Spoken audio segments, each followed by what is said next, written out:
ముఖ్యమంత్రి వర్యులు శ్రీ నారా చంద్రబాబు నాయుడు గారి ఆదేశాల మేరకు ప్రతి నియోజకవర్గంలో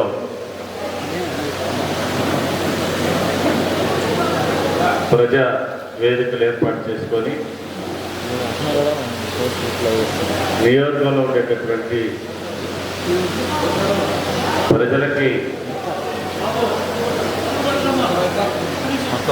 సౌకర్యంగా వారి యొక్క సమస్యలని అధికారుల దృష్టికి తీసుకువెళ్ళి వాటన్నిటిని కూడా పరిష్కరించే దిశగా మనమందరం కూడా మామూలుగా ఇది నియోజక స్థాయిలో ఏర్పాటు చేయాలి.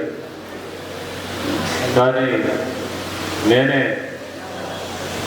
5 మండలాలను ఒక చోట పిలిపించడం హడావుడిగా ఉండటం కరెక్ట్ కాదని ప్రతి శనివారం ఒక మండలం ఒక శనివారానికి వచ్చి అక్కడ ప్రజలతోటి అధికారులతోటి ఈ మండలంలో ఉన్నటువంటి సమస్యల్ని ప్రజలకి వాటిని పరిష్కరించే దిశగా మనమందరం కూడా ఆలోచన చేయాలని ఈ కార్యక్రమం పెట్టడం జరిగింది.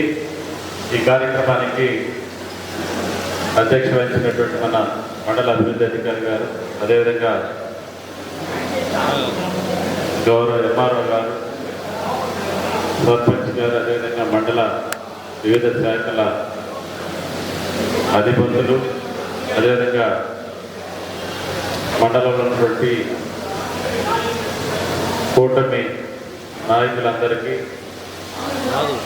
కార్యక్రమానికి చేసినటువంటి ప్రజలందరూ కూడా ముందుగా నా హృదయపూర్వక నమస్కారం తెలియజేస్తూ ఉన్నా. రాష్ట్రంలో కూటమి ప్రభుత్వం ఏర్పడి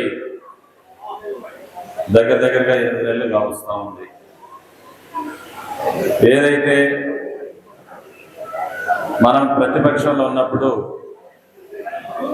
ప్రజలకు ఇచ్చినటువంటి మాటలను నిలబెట్టుకోవాలని ఈరోజు ప్రభుత్వం ఏర్పడ్డాక ఈ రాష్ట్రంలో ముఖ్యమంత్రి వర్యులు శ్రీ నారా చంద్రబాబు నాయుడు గారు, ఉప ముఖ్యమంత్రి వర్యులు శ్రీ పవన్ కళ్యాణ్ గారు, యువ నాయకులు నారా లోకేష్ గారు, వారందరూ కూడా ప్రజలు ఇచ్చినటువంటి అధికారాన్ని ప్రజా సమస్యల కోసం, గ్రామాల అభివృద్ధి కోసం ప్రతినిత్యం ఆలోచించి అధికారుల దగ్గరికి వెళ్ళి మనమందరం కూడా పనులు చేయించుకోవాలా, చెప్పిన మాటలు నిలబెట్టుకోవాలనే ఒక ప్రణాళికతోటి ఈరోజు రాష్ట్రంలో మనమందరం కూడా ముందుకెళ్తున్నటువంటి పరిస్థితి. మనందరికీ తెలుసు, ప్రతిపక్షంలో ఏదైతే పేదలు ఉన్నారో, వృద్ధులు కానీ, వికలాంగులు కానీ, అదేవిధంగా వివిధ వ్యాధులకు సంబంధించినటువంటి ప్రతి ఒక్కరికి కూడా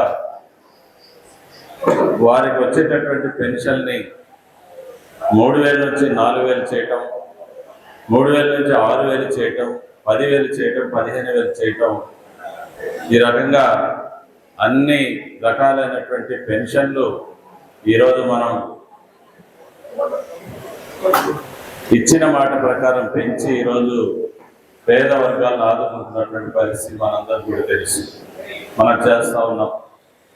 అదేవిధంగా మహిళల విషయానికి వస్తే సంవత్సరానికి 3 గ్యాస్ సిలిండర్లు ఇస్తామని మాట చెప్పి దానిని ఈరోజు మనం అమలు చేస్తున్నటువంటి పరిస్థితి ఈరోజు మీ అందరికీ కూడా తెలుసు.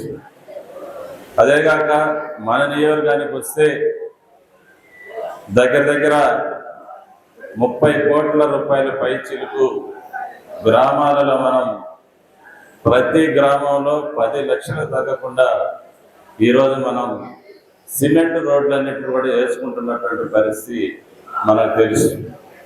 అదేవిధంగా గ్రామాలలో ఎక్కడ తాగునీటి సమస్య వచ్చినా ఆ సమస్యలన్నింటినీ కూడా ఎప్పటికప్పుడు మనం అధికారుల దృష్టికి తీసుకువెళ్ళి మన చేతనైనంత వరకు వాటిని పరిష్కరించే దిశగా ఈరోజు మనం ఆలోచిస్తూ ఉన్నాం. దోర్నాల మండలానికి వస్తే ఇక్కడ ప్రభుత్వ డిగ్రీ కళాశాలకి స్థలం లేనటువంటి పరిస్థితుల్లో నేను మన యువ నాయకులు నారా లోకేష్ గారి దృష్టి వెళ్ళడం జరిగింది.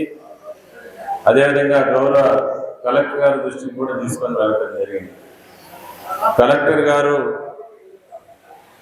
మన ప్రాంతం మీద ఉన్నటువంటి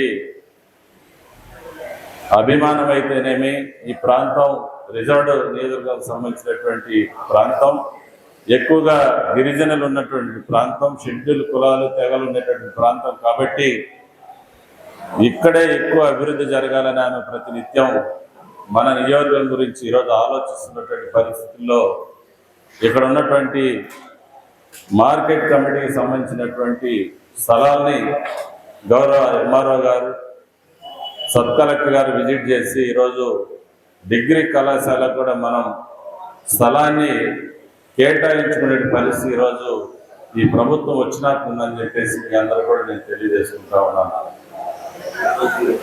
అదే కాకుండా షెడ్యూల్ కులాలు, వెనుకబడిన వర్గాల యొక్క హాస్టళ్ల పనితీరు హాస్టల్లో చాలా దారుణంగా ఉన్నాయి. గత ప్రభుత్వంలో కనీసం కూడా పేద విద్యార్థులు చదువుకుంటున్నటువంటి హాస్టల్ మీద కనీసమైనటువంటి అవగాహన లేకుండా ఉన్నటువంటి పరిస్థితుల్లో కూటమి ప్రభుత్వం ఏర్పడ్డాక మనం ఈరోజు దగ్గర షెడ్యూల్ కులాలకు సంబంధించినటువంటి ఎస్సీ హాస్టల్స్కి మనం 82 లక్షల రూపాయలు మనం నిధులు తెచ్చుకొని ఈరోజు హాస్టల్లో పనులు జరుగుతున్నటువంటి పరిస్థితి మీ అందరూ కూడా దృష్టి తీసుకొని వస్తూ ఉన్నారు.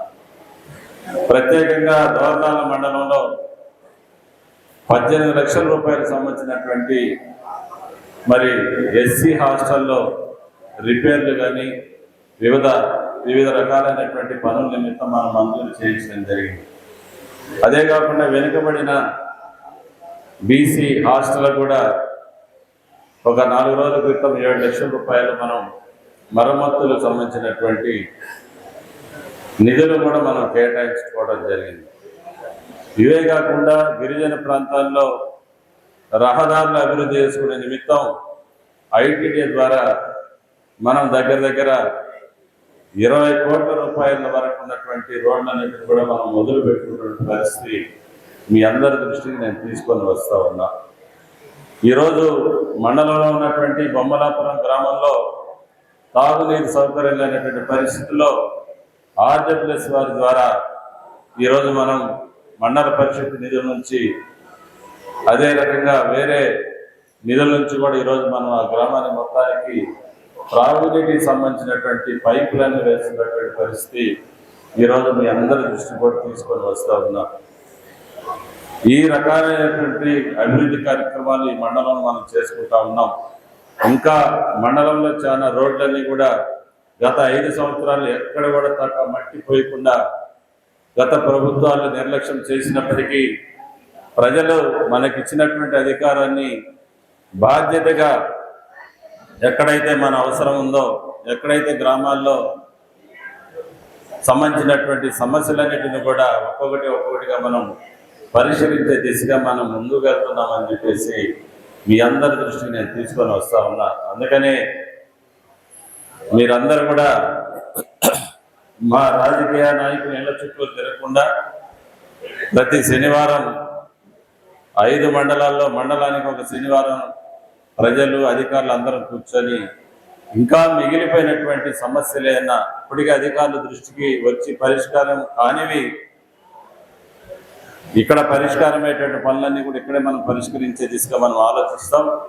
ఇక్కడ పరిష్కారం చేయలేనటువంటి జిల్లా స్థాయిలో ఉన్నటువంటి వాటి అన్నిటిని కూడా నేనే స్వయంగా మీ అర్జీలన్నిటిని కూడా తీసుకొని కలెక్టర్ వారి దృష్టికి తీసుకువెళ్ళి ఆ సమస్యలన్నిటి కూడా మనం పరిష్కరించే దిశగా ఆలోచిస్తామని చెప్పి నేను తెలియజేసుకుంటూ, వాస్తవంగా ఈరోజు సెకండ్ సాటర్డే, 2వ శనివారం ఆదివారం అనేది ప్రభుత్వ ఉద్యోగస్తుల అధికారులకి మరి వారాంతంలో ఉన్నటువంటి ఏకైక శనివారం సెకండ్ సాటర్డే అయినప్పటికీ ప్రజల యొక్క సమస్యల్ని దృష్టిలో పెట్టుకొని మండలంలో ఉన్నటువంటి ప్రజల సౌకర్యార్థం గ్రామాల అభివృద్ధి కోసం ఈ కార్యక్రమానికి విచ్చేసినటువంటి మండల స్థాయి అధికారులందరూ కూడా చేతులెత్తి నమస్కారం నేను తెలియజేసుకుంటూ మనం అందరం కూడా ప్రజా సమస్యల మీద ప్రతినిత్యం ఆలోచించాలని చెప్పి తెలియజేసుకుంటూ ఒక మంచి ప్రభుత్వం ఈరోజు ఆంధ్రప్రదేశ్లో ఉంది. మనం అందరం కలిసికట్టుగా పనిచేసి మంచి పేరు తీసుకొని రావాలా, గ్రామాల అభివృద్ధి జరగాల, పేద బడుగు బలహీన వర్గాల పనులు కావాలని చెప్పేసి నేను మీ అందరూ కూడా తెలియజేసుకుంటా ఉన్నా. అదేవిధంగా ఈరోజు మన మంత్రివర్యులు శ్రీ గొట్టిపాటి రవికుమార్ గారు కానీ, అదేవిధంగా మన మంత్రివర్యులు శ్రీ డోలా బాల వీరాంజనేయ స్వామి గారు కానీ మన నియోజకవర్గం మీద ఎంతో ఆలోచనతో ఉన్నారు. అందుకనే రవి గారు ఈ మధ్య గిరిజనులకు సంబంధించినటువంటి గూడెల్లో తండాలలో మరి విద్యుత్తుకు సంబంధించినటువంటి సమస్యలన్నింటినీ కూడా పరిష్కరించే దిశగా ఆలోచన చేస్తూ ఎక్కడెక్కడ ఏదైతే గిరిజన తండాలలో గూడెలలో కరెంటు సౌకర్యం లేనటువంటి అన్ని కాలనీలు గూడెలు గుర్తించి మనం కరెంటు కూడా మనం వేసుకుంటున్న పరిస్థితి మీ అందరి దృష్టికి నేను తీసుకొని వస్తూ మరి ఈ అవకాశాన్ని ఇచ్చినటువంటి ఈ మండల ప్రజలకు అధికారులకి నా హృదయపూర్వక నమస్కారాలు సెలవు తీసుకుంటా ఉన్నాను. ఈ కార్యక్రమంలో మనకున్నటువంటి సమస్యల్ని ఒక్కొక్కరిగా వచ్చి మీ యొక్క సమస్యల్ని అధికారుల దృష్టికి తీసుకొని వస్తే వాటిని పరిష్కరించే దిశగా మేము అందరం కూడా ఆలోచన చేస్తామని చెప్పి తెలియజేసుకుంటూ మరి మీ అందరికి కూడా మరొక మారు ధన్యవాదాలు తెలియజేసి సెలవు తీసుకుంటాం. Thank you.